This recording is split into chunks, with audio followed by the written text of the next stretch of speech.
Welcome to hit TV. నేను మీ నిర్మల. ప్రస్తుతం మన ముందు రిటైర్డ్ జడ్జ్, ప్రస్తుతం సుప్రీంకోర్టు సీనియర్ న్యాయవాది అయిన నేరెళ్ల మాలయాద్రి గారు ఉన్నారు. తెలంగాణ రాష్ట్రంలో అసలు రాజకీయాల్లో ఏం జరుగుతున్నాయనే విషయాలపైన కొన్ని క్లారిటీ తీసుకునే ప్రయత్నం అయితే మనం చేద్దాము. నమస్తే సార్. నమస్కారం. ఎలా ఉన్నారు సార్? సార్, ఇప్పుడు చాలామంది ఆసక్తికరంగా ఎదురు చూస్తున్న టాపిక్ ఏంటంటే, ఎన్ని రోజులు కూడా తను జైల్లో ఉండేసి వచ్చి ఇప్పుడు ప్రజల మధ్యలోకి రాబోతుంది కల్వకుంట్ల కవిత అని చెప్పేసి టాక్ ఉంది. మరి కవిత గారు ఇప్పుడు ప్రజల్లోకి వచ్చారు. మరి రాబోయే రోజుల్లో తను నెక్స్ట్ సీఎం అయ్యే అవకాశాలు ఉన్నాయంటారా? తను ఏ పొజిషన్లో ఉండబోతున్నారంటారు? ఇప్పుడు రాజకీయాల్లో ఎవరు ఏమైనా కావచ్చు. నిన్నటి దాకా శత్రులు ఈరోజు మిత్రులు అవుతారు, ఈరోజు మిత్రులు రేపు శత్రులు అవుతారు. నిన్న ఒక ఛానల్లో నేను చెప్పడం జరిగింది. ఏం చెప్పానంటే, సీఎం అయ్యేదానికి అరెస్ట్ అవడం అనేది ఒక అర్హత.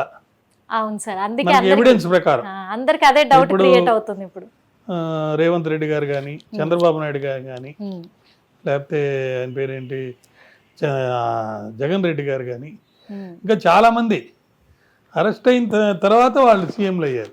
ఎందుకంటే జైలుకి వెళ్ళి వచ్చారు, ఉన్నత స్థాయిలో ఉండబోతున్నారు అనేది. ప్రజలు కూడా ఎలా ఉన్నారంటే, వాళ్ళ మీద కేసులు పెట్టకపోతే పెట్టలేదు, తప్పులు చేసినా వాళ్ళని వదిలేశారు, వాళ్ళ రాజకీయాన్ని వాళ్ళు వాడుకుంటున్నారు కాబట్టి కేసులు పెట్టాల్సిందే అని అంటారు. ఒకవేళ కేసులు పెట్టి దాని తర్వాత అరెస్ట్ చేస్తే సింపతి వచ్చేస్తుంది. సింపతి ఎందుకు వస్తుంది సింపతి అని అంటే, ఈ కేసులు పెట్టిన తర్వాత వెంటనే బెయిల్ రావడంలో వాళ్ళకి జైల్లో ఎక్కువ రోజులు పెట్టేస్తున్నారు.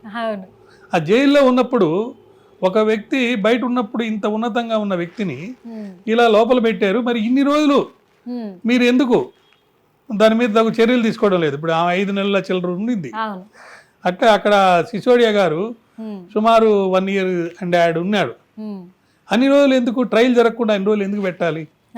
సో చట్టంలో ఉన్న వెసులుబాట్ల వల్ల లేకపోతే లోపాల వల్ల ఒక వ్యక్తి కేవలం ఆరోపణలు మాత్రమే ఉన్నాయి.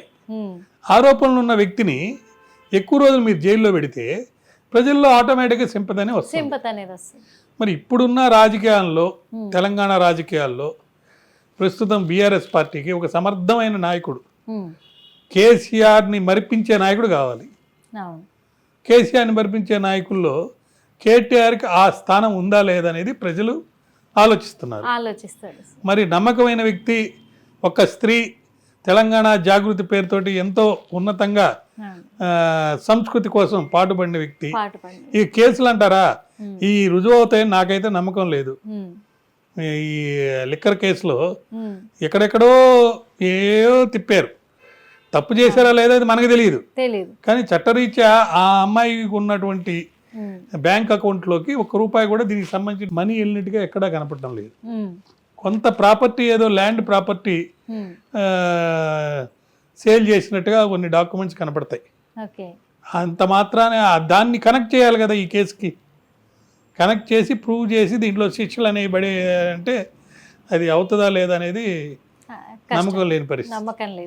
కాబట్టి కేసుల పరంగా లీగల్గా మనం చూస్తే ఈ కేసు వల్ల ఆమెకి లబ్ధి ఎక్కువ, అంటే రాజకీయంగా ప్రయోజనమే ఎక్కువైంది కానీ సింపతి ఎక్కువ వచ్చింది. కానీ ఆ నేరస్తురాలు లిక్కర్ కేసులో శిక్ష అనుభవించాలి, ఈమె తప్పు చేసిందని వీళ్ళు అనడానికి లేదు. ఎందుకు? ఓన్లీ అలిగేషన్ ఉంది. అలిగేషన్ ఎవరి మీదైనా ఎవరైనా పెట్టచ్చు. సో అలిగేషన్ ప్రూవ్ అయ్యి శిక్ష పడితేనే కదా. ఆ శిక్ష పడిన దాకా ఆమెకి రాజకీయ భవిష్యత్తు బాగా ఉన్నట్టే. ప్రస్తుతం ఉన్న రాజకీయాల్లో ఆమెకి ముఖ్యమంత్రి ఛాన్స్ ఉన్నట్టుగానే మనం అనుకోవాలి. అంటే ఇప్పటి వరకు మరి లీగల్ గానే చెప్తున్నారు సార్. మరి రాజకీయ పరంగా చెప్పాలంటే, రాజకీయ పరంగా అంటే ఇప్పుడు కాంగ్రెస్ పార్టీ ఉంది, అది బాగా ఎక్కువ స్వాతంత్రం ఉన్న పార్టీ. దాంట్లో 4 గ్రూపులు ఉన్నాయనే సంగతి అందరికీ తెలిసింది. రేవంత్ రెడ్డి గారు వేరే పార్టీ నుంచి వచ్చినాడని కూడా అందరికీ తెలిసింది. గత వైభవం చూస్తే ఆయన బీజేపీలో ఉన్నాడు, తెలుగుదేశంలో ఉన్నాడు, బీఆర్ఎస్లో ఉన్నాడు. అందరికీ ఆయన బాగా రాజకీయంగా ఒక ప్రణాళిక రచించుకొని చేసే వ్యక్తి. మరి ఆయనకి పుల్లలు పెట్టి ఆయన దించాలనే వాళ్ళు కూడా ఉంటారు కదా. సో అదే విధంగా మనం బీజేపీ పార్టీ కూడా, బీజేపీ పార్టీ చూస్తే అక్కడ షిండేని తీసుకొచ్చి ముఖ్యమంత్రిని చేశారు. ఇప్పుడు షిండే కావాలి వాళ్ళకి. మనం బీఆర్ఎస్ గారి నుంచి కవిత గారు ఎందుకు పోకూడదని అనుకోవాలి ఖచ్చితంగా. కవిత గారు పోవచ్చు, అంటే బీజేపీలోకి చేర్చుకొని ఆ, ఎన్నికల అప్పుడు సంగతి నాకు చెప్పి ఇప్పుడు మనం ఊహించడానికి లేదు. కానీ నేను చెప్పేది ఏంటంటే అవకాశాలు లేవు అని చెప్పడానికి లేదు అంటే ఇప్పుడు రాజకీయంగా. అదే పార్టీలో కేటీఆర్ గారు ఉన్నారు, హరీష్ రావు గారు ఉన్నారు, అంటే వాళ్ళను మించి మరి కవిత అంటే గారు కేటీఆర్, హరీష్ రావు, ఇంకా వేరే వాళ్ళు కూడా ఉన్నారు. ఉమ్, ఒక ఎంపీ ఆయన ఉన్నాడు, కేసీఆర్కి ముఖ్యమైన ఎంపీ. ఉమ్, అదేవిధంగా వీళ్ళందరూ కాకుండా కుటుంబంలో వాళ్ళు కాకుండా బయట వాళ్ళు కూడా అవకాశం ఇస్తే మొన్నటిదాకా ఈటెల రాజేంద్ర ఉన్నాడు, ఆయన అవును. నేను ముఖ్యమంత్రి కావాలని. అవును. అట్లా అనేక మంది పార్టీల్లో ఉంటారు, పోతుంటారు. కానీ ఇవి కొన్ని ప్లస్ పాయింట్స్ ఉన్నాయి. ఉమ్, స్త్రీ అవటం ఒకటి, అవును. కేసీఆర్ కూతురు అవటం ఒకటి, ఒకటి గత రాజకీయ వైభవంలో ఎంపీగా చేయడం ఒకటి, ఒకటి నేషనల్ లెవెల్లో ఆమెకు ఒక స్థానం ఉంది ఒకటి, అవును. తర్వాత ఆర్థికంగా మంచి సంపద ఉంది, రిసోర్సెస్ ఉన్నాయి అనేది ఒకటి. ఉమ్, మళ్ళీ ఇంకా జైలుకి వెళ్ళొచ్చు. తెలంగాణ జాగృతి పేరుతోటి అవును. తెలంగాణ రాష్ట్రంలో 2 రాష్ట్రాల్లో కూడా ఆమె తెలియని వాళ్ళు ఉండరు అవును, ఖచ్చితంగా. ఖచ్చితంగా. అదొక తర్వాత కాంప్రమైజ్ క్యాండిడేట్ కూడా ఆమెను అనుకోవచ్చు. ఇంకొకటి లేదు, ఒక మహిళ. బీజేపీ అవసరాలు, ఆ, బీజేపీ తనగా ఉమ్, ఇక్కడ గవర్నమెంట్ బాగు చేసే అవకాశం అయితే లేదు. ఉమ్, మొన్నైతే ఎంపీ ఎలక్షన్స్లో 8 సీట్లు అటు 8 సీట్లు ఇటు వచ్చినాయి. అవును. దానికి మెయిన్ కారణం బీఆర్ఎస్ ఉమ్, రాజకీయంగా ఒక దెబ్బ పడిపోయి ఉమ్, అటు అసెంబ్లీలో ఇటు ఇక్కడ కూడా కొంచెం ఇబ్బందులు రావడం వల్లనే బీజేపీకి వచ్చింది. అవును. మరి అదే పరిస్థితి అసెంబ్లీ ఎలక్షన్లు అప్పుడు కొనసాగాలి కదా. ఉమ్, ఇప్పుడు 2 రకాలు వస్తాయన్నమాట. ఇప్పుడు రాహుల్ గాంధీ వదిలేసిన సీట్ని ఉమ్, ఉమ్. వాళ్ళ చెల్లెలు ప్రియాంక గారు. ప్రియాంక గాంధీ గెలిచింది, 4 లక్షల చిల్లర ఓటుతో గెలిచి వచ్చింది. అవును. మంచి బ్యాక్గ్రౌండ్ ఉంది ఆమెకి. ఉమ్, ఉంది ఇవి ఇందిరాగాంధీ లాగా ముఖ కవళికలు ఉన్నాయి, చారిజం ఉందని చెప్పి ఒక ఇది ఉంది. అవును. ఇప్పుడు ఎన్నికల్లో గెలవడం జరిగింది. ఉమ్, స్త్రీలకు ఎక్కువ అవకాశాలు అవును. ఇండియాలో, సింపతి బాగుంది. అవును. మరి మహారాష్ట్రలో ఓడిపోయిన సంగతి పక్కకు పోయి ఉమ్, ఇప్పుడు బీజేపీ వాళ్ళకి ఈమె భయం పట్టుకుంది. ఆ, అవును. అంటే కేవలం ఆమె యొక్క నాయకత్వం, ఆమె మాటలు, మళ్ళీ ఆమెకి వెనక వాళ్ళ భర్త సంపద చాలా ఉంది, ఉమ్. మన క్రిస్టియన్ సపోర్ట్ ఉంది, బ్రాహ్మిన్ సపోర్ట్ ఉంది, ఇంకొకటి మేధావర్గం సపోర్ట్ ప్రియాంక ఉంది గాంధీ ఎక్కడికి వెళ్తే అక్కడ గెలుపు తథ్యం కాంగ్రెస్ కి అనేది ఒకటి అనేది talk ఒకటి ఉంది. వచ్చింది. అవును. ఇక్కడ కూడా ఆమె రోల్ ఎక్కువ ఉంది అవును. తెలంగాణలో. ఉమ్, మరి అట్లాగా ఈమె కూడా ఉమ్, మరి ఎన్నికల్లో ఒకసారి ఓడిపోయి ఉండొచ్చు మొన్న ఎంపీగా నిలబడినప్పుడు. బట్ ఈమెకి ఒక ఫ్యూచర్ అనేది ఉంది అనేది మటుకు వాస్తవం. వాస్తవం. ఆ ఫ్యూచర్ క్యాలిక్యులేషన్స్లో ఎక్కువ ఛాన్సెస్ ఉమ్, ప్రజెంట్గా మనం ఆలోచించి చూస్తే ఉమ్. బీఆర్ఎస్లో ఈమెకే ఎక్కువ ఉన్నట్టు కనిపిస్తుంది. ఓకే, అంటే రాబోయే కాలంలో కాబోయే సీఎం కవిత అనుకోవచ్చు. ఎలాగైనా మనం ఆలోచించి అలాగే అనుకోవచ్చు. ఎందుకంటే ఆ, నేను ఆమె అరెస్ట్ అయ్యి లోపల ఉన్నప్పుడు కూడా కొన్ని సందర్భాల్లో నేను మాట్లాడి చెప్పడం జరిగింది. ఆ. ఆమె ఎప్పుడు బయటకు వస్తుంది, ఎప్పుడు రాదని, ఒకవేళ రావాలంటే ఏం చేయాలి. అవును.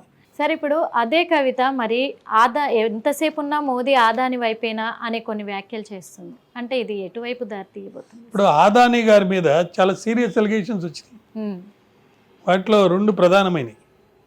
ఒకటి ఆంధ్ర రాష్ట్రానికి సంబంధించి ఎలక్ట్రిసిటీకి సంబంధించి ఉమ్, ముడుపులు సుమారు అరౌండ్ 1700 చిల్లర కోట్లు ఉమ్, ఇచ్చారు. ఉమ్, దానివల్ల 2 లక్షల కోట్ల రూపాయలు ఉమ్, ఆంధ్ర రాష్ట్రానికి కొన్ని సంవత్సరాల కాలంలో ఉమ్, నష్టం అవుతుంది. ఉమ్. 5 రూపాయల చిల్లరకో ఇంకా ఎక్కువకో కరెంట్ అమ్ముతున్నారని ఒక అలిగేషన్. అవును. అమెరికాలో ఛార్జ్షీట్లో ఈయన ఆదాని చేసిన మోసాలు ఘోరాల గురించి రాసి ఆదాని 400 పాయింట్లు పడిపోయే పరిస్థితికి ఉమ్, మొన్న వచ్చింది. మళ్ళీ ఇప్పుడు మహారాష్ట్ర ఎన్నికల తర్వాత మళ్ళీ అది రికవరీ అయింది. ఉమ్, చాలా సీరియస్ అలిగేషన్స్ ఉన్నప్పుడు ఉమ్, ఆయన ఎందుకు అరెస్ట్ చేయడం లేదు?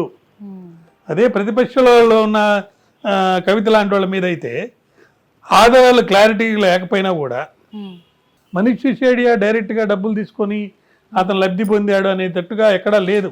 ఉమ్, మరి పార్టీకి లబ్ధి కోసం చేశారనేది వాదన.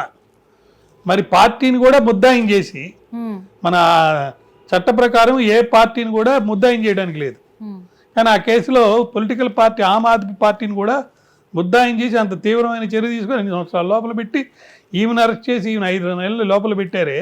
అవును. మరి ఆదాని మీద మీరు ఎందుకు అదే ఆధారాలు ఉన్నా కానీ అమెరికాలో ఛార్జ్షీట్లో ఆయన పేరు వచ్చినా మీరు ఎందుకు వెనకాడుతున్నారు అని చెప్పి నేషనల్ లెవెల్లో ఆమె క్రిటిసైజ్ చేయడం జరిగింది. ఉమ్, దాన్ని చూసినప్పుడు ఎవరికైనా ఏమనిపిస్తుంది? సో ఇది రీజన్ రివెంజీ, అంతే. ఒక పట్టుబట్టి ఏదో విధంగా బీఆర్ఎస్ని గద్దె దింపేదాని కోసం బీజేపీ ఆడిన ఒక నాటకము. ఒక విధంగా చెప్పాలంటే లాస్ట్ మూమెంట్లో బీఆర్ఎస్ బీజేపీ ఒకటి అయిపోయిందని ఒక అవగాహన వచ్చిందని బయటకు వచ్చినందువల్ల బీఆర్ఎస్కి చాలా నష్టం జరిగి బీఆర్ఎస్ ఓడిపోవడం కూడా జరిగిందని చెప్పి ఎక్కువ మంది అనుకుంటున్నారు. మరి అటువంటి పరిస్థితుల్లో ఈమె తీవ్రమైన పదజాలంతో నేషనల్ లెవెల్లో ఈమె రాజకీయాలకు సంబంధించి ఆ విధమైన అలిగేషన్స్ ఈమె చేసినప్పుడు ఒక పటిష్టమైన శక్తివంతమైన నాయకురాలుగా తయారై ముందుకు రావడంలో భాగంగా కదా ఇదంతా.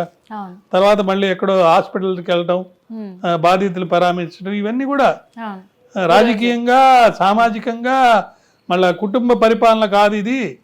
కుటుంబ వ్యవస్థలో ఒక వ్యక్తిని ముందుకు తీసుకురావడం కాదు. అదేవిధంగా తను అన్ని నెలలు జైల్లో ఉన్న ఆరోగ్యం బాగాలేకపోయినా మళ్ళీ బయటకు వచ్చి ఒక పట్టుదల వ్యక్తి కృషితోటి మళ్ళీ రాజకీయ నాయకురాలుగా బయటకు వచ్చి నిలబడి ఆమె సమర్థతను ప్రూవ్ చేసుకునేదానికి ఆమె పరిస్థితులు ఆమెకి అనుకూలంగా వస్తున్నాయి. అది పరిస్థితి. హిట్ టీవీ యాప్ ని డౌన్లోడ్ చేసుకోండి. ఇందులో short news, live news, entertainment movies అన్ని అవైలబుల్ గా ఉన్నాయి. Please download hit TV app. Hit TV app ని ఫ్రీగా డౌన్లోడ్ చేసుకోండి.